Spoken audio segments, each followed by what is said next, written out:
অভ্যুত্থানের শুরুটা আসলে ঢাকা বিশ্ববিদ্যালয় হলগুলো থেকে হয়েছে 14 তারিখ রাতে। যাদেরকে ছাত্রলীগ এতদিন ধরে জিম্মি করে রেখেছিল তারা হল থেকে বের হয় এবং ছাত্রলীগ পেটায় ধরে ধরে। শিক্ষার্থীদের মনে তো অনেকদিন ধরে বারুদ জমা ছিল, প্রয়োজন ছিল একটা স্পার্কের, যে স্পার্কটা আসলে একটা বিস্ফোরণ ঘটাবে। সেই স্পার্কটা ছিল সেই রাতটা।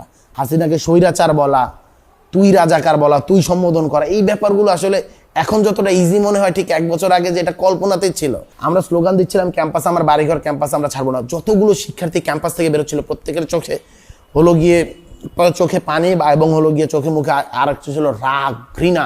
ওয়ারের বা যে কোনো কিছুর হলো গিয়ে একটা বেসিক রুলস হলো গিয়ে তোমার যারা শত্রু তাদেরকে তুমি কেন্দ্রীভূত করো। দেখুন এই হামলাটা যে হবে এই ভাইবটা আমরা আসলে তার আগের দিন রাতেই পেয়ে গিয়েছিলাম, যেদিন হলো গিয়ে স্বৈরাচারী শেখ হাসিনা 14 জুলাই শিক্ষার্থীদেরকে যারা কিনা তাদের নিজেদের অধিকার আদায়ের জন্য লড়াই করছিল, সংগ্রাম করছিল, রাজপথে আন্দোলন করছিল, তাদেরকে রাজাকারের নাতিপুতি বলে সম্বোধন করছিল।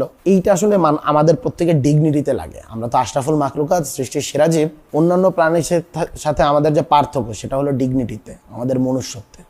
আমাদের ওই ডিগনিটিতে, আমাদের আত্মসম্মান বোধ, আমাদের ওই মনুষ্যত্বে যখন এইভাবে আঘাত আনা হয়েছে, আমাদের অস্তিত্বে যখন আঘাত আনা হয়েছে, পরিচয় বোধে যখন আঘাত আনা হয়েছে, এই ব্যাপারটা শিক্ষার্থীরা সহ্য করতে পারেনি। অভ্যুত্থানের শুরুটা আসলে ঢাকা বিশ্ববিদ্যালয় হলগুলো থেকে হয়েছে 14 তারিখ রাতে। 14 তারিখ রাতে আসলে ঢাকা বিশ্ববিদ্যালয়ের হলগুলোতে অভ্যুত্থান হয়ে গিয়েছিল। ছেলে মেয়েগুলো বের হয়ে যায়, যাদেরকে ছাত্রলীগ এতদিন ধরে জিম্মি করে রেখেছিল তারা হল থেকে বের হয় এবং ছাত্রলীগ পেটায় ধরে ধরে। আমার মনে আছে, স্পষ্ট মনে আছে, প্রথম ছাত্রলীগ পেটানো সবাই আসলে বারবার পেটাতে যাচ্ছিল। ওই সময় দেখা গিয়েছিল ছাত্রলীগের অ্যাকচুয়াল ফোর্স আসলে কম, হলের ভিতরে অত বেশি না। একটা হলের ভিতরে 100 জনের মতো সর্বোচ্চ, একটা হলে তো আমরা 1000-1500 জন থাকতাম। সো ওরা আসলে কাচুমাচু হয়ে যাচ্ছিল, বাট স্টিল ভয় দেখানোর চেষ্টা করছিল, করছিল। সো শিক্ষার্থীদের মাঝে তো একটা ভয়, ওই যে একটা ব্যারিয়ার, তারা হলো গিয়ে তাদের গায়ে কিছু বলবে, করবে, ওই একটা ভয় হচ্ছিল। সবাই দূর থেকে চিল্লাচ্ছিল যে মারবো, করবে, কেউ কিছু করতে পারছিল না। সূর্য সেন হলের দিকে গিয়ে আমি হলো গিয়ে একজনকে গিয়ে, আমার প্রচন্ড রাগ ছিল আসলে ওই সময়ের ভিতরে। আমি আমার হাতে একটা হ্যান্ড মাইক ছিল, আমি হ্যান্ড মাইক দিয়ে গিয়ে একজনের গালে একটা থাপ্পড় দিই। তারপরে আসলে শিক্ষার্থীরা একটা অ্যাটাক করে। এই জিনিসটা আমার চোখের সামনে ভাসে। সারা জীবন ছাত্রলীগের মায়েরই খেয়েছি, হয়তোবা মার দিচ্ছে 10টা খাওয়ার সময় 2টা হয়তোবা প্রোটেক্ট করার জন্য দিতাম, কিন্তু ওটা তো আসলে কাউন্টার করা বলে না। ফার্স্ট টাইম আমাদের ওই যে রাগ ক্ষোভ দীর্ঘদিনের আমাদের চোখের সামনে ভাইসে উঠতেছিল, যে আমাদের এতদিন মারেছে, রক্তাক্ত করেছে, জেল খাটার মুহূর্তগুলো, এই সবগুলো জিনিস আসলে আমাদের চোখের সামনে ভেসে উঠতেছিল। যে মানে এমন একটা অবস্থা হয়ে গিয়েছিল যে ওই দিন আসলে হলগুলো থেকে রেভল্ট করে। আমাদের যারা কোট আনকোট বিদ্রোহী ছাত্রলীগ বলেছিলাম, ওই দিনটা আসলে রিভল্টের জায়গাটা সব থেকে বেশি দেখা গিয়েছিল। আর একটা দেখা গিয়েছিল 16 তারিখ, যেদিন তারা হল থেকে অ্যাকচুয়ালি সমস্ত ছাত্রলীগদেরকে মেরে বের করে দেয়। তারপরেই তো হলো গিয়া বাইরের ইউনিট, সোয়াট, র্যাব এদেরকে এনে ঢাকা বিশ্ববিদ্যালয় 17 তারিখে ক্র্যাকডাউন চালানো হয়। সো ওর পরের দিন আমরা ভেবেছিলাম যে মানে আমাদের একটা ছিল যে 15 তারিখে হামলাটা হবে। ওখানের ভিতরে আমাদের হলপাড়ায় যেতে হতো, যেহেতু আমাদের ওই ট্রেডিশনাল মানে হলো গিয়া লাইন, যেটার উপর দিয়ে আমরা আসলে মিছিলগুলো চালাতাম। এবং আমাদের তো তখন 14 তারিখে একটা অভ্যুত্থান হয়ে যাওয়ার পর আমাদের আসলে পেছনে ফেরার সুযোগটা ছিল না, যেহেতু হলগুলো তো এই রেভলিউশনটা হয়ে গিয়েছে। মেয়েরা হলের তালা ভেঙে চলে এসেছে, রাজু ভাস্কর্যটা দখল করেছে। ওই দিন আসলে একটা ইনসেইন ব্যাপার ছিল। ওই দিনের মুহূর্তগুলো আসলে অন্যরকম। সেই নারীদের অংশগ্রহণ আসলে ওই দিনের মতো নারীদের অংশগ্রহণ ঢাকা বিশ্ববিদ্যালয় সব কোথাও আমরা দেখিনি। মানে তার ইতিহাসে হয়েছে কিনা আমি জানি না। আমি ঢাকা বিশ্ববিদ্যালয়ের ইতিহাস সম্পর্কে টুকটাক লেখাপড়া করেছি, এটা হয়নি। ঢাকা বিশ্ববিদ্যালয় ওটা একটাই দিন। আমি ঢাকা বিশ্ববিদ্যালয় সহ হলো গিয়া বাংলাদেশ গভর্নমেন্টও দেখলাম, ইন্টারিম গভর্নমেন্ট সেই দিনটাকে আসলে নারীদের জন্য স্পেশালি একটা দিবস হিসেবে ঘোষণা করেছে। মানে ওইটাই আসলে ছিল যখন রোকেয়া হল আসলে রেভোল্টটা করে, মানে রোকেয়া হল থেকে যখন তালা নিয়ে এই তালা ভেঙে মেয়েরা বের হয়, যেহেতু হলো গিয়ে 10টার পরে, তখন আসলে হল গেট বন্ধ হয়ে গিয়েছে। ওই সময়টা ওই ভিডিওগুলো যখন মানে আমরা আপলোড করা শুরু করি, গ্রুপে গ্রুপে চলে যায়, সবার ইনবক্সে চলে যায়। অ্যান্ড এইটা আসলে ছিল ওই যে ওই স্পার্কটা, যে স্পার্কটা আসলে তো শিক্ষার্থীদের মনে তো অনেকদিন ধরে বারুদ জমা ছিল, প্রয়োজন ছিল একটা স্পার্কের, যে স্পার্কটা আসলে একটা বিস্ফোরণ ঘটাবে। সেই স্পার্কটা ছিল সেই রাতটা। নারীরা আসলে সেইখানের ভিতরে আমাদের লিড দিয়েছে, দিশা দেখিয়েছে। এইটা আসলে অন্যরকম একটা মোমেন্ট। আপনি যদি ওইখানের ভিতরে না থাকেন, আপনি ওই পুরো মোমেন্টটা আসলে ফিল করতে পারবেন না। এটা আসলে এক্সপ্লেইন করা যায় না, এটা ফিল করতে হয়। কিছু জিনিস আসলে পৃথিবীতে ফিল করার মতো ব্যাপার। 14 তারিখের রাতটা আসলে এইরকম।